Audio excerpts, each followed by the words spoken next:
The Pawnee Tribe derived from Texas. By 1541, they settled in Nebraska on the Platte River. Nowadays, the Pawnee Tribe holds trust in Pawnee County, Oklahoma, and some live in Fulton, Nebraska. The name Pawnee came from the word parika, meaning horn, a term used to describe the style of hair being stiffened with paint to stand up like a horn. Unlike many other Plain Indians, the Pawnee's villages tended to be permanent. They lived in large oval lodges made of posts, willow branches, grass, and earth.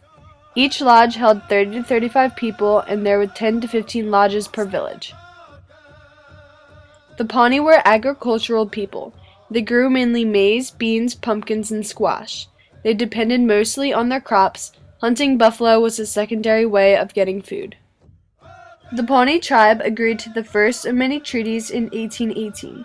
This specific treaty led to the placement of the Pawnee on Nebraska Reservation in 1857.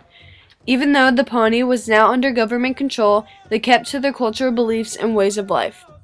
During the 19th century, their land was commonly overrun by the whites searching for fertile land or gold.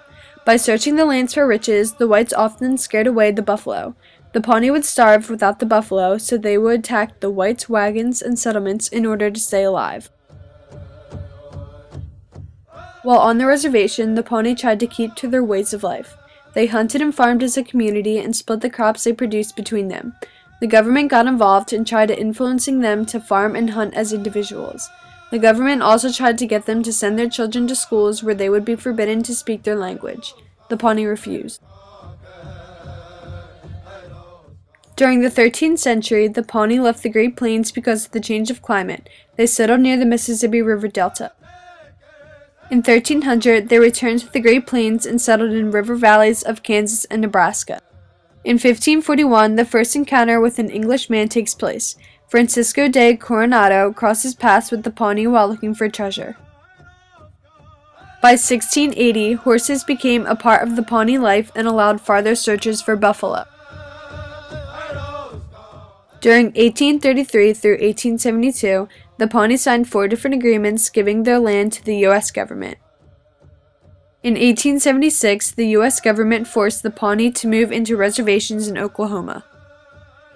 But by 1898, the U.S. government had taken away mostly all land of the Pawnee, even the reservation.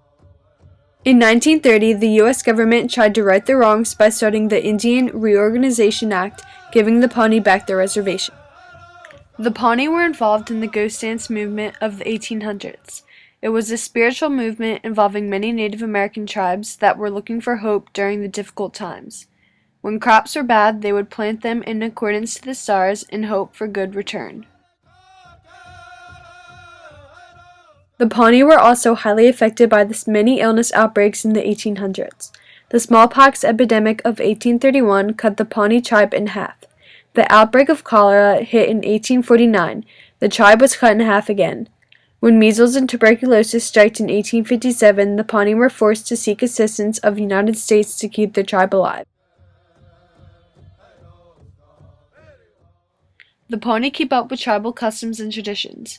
Every July, there is a powwow in Pawnee County, Oklahoma. The Pawnee Nation is trying to open up a Pawnee National Academy, a 2-year college and workforce. A Pawnee native became the first Indian director of the Native American Rights Fund that provides legal representation for Indian individuals. The Pawnee Tribe is still active in the world today.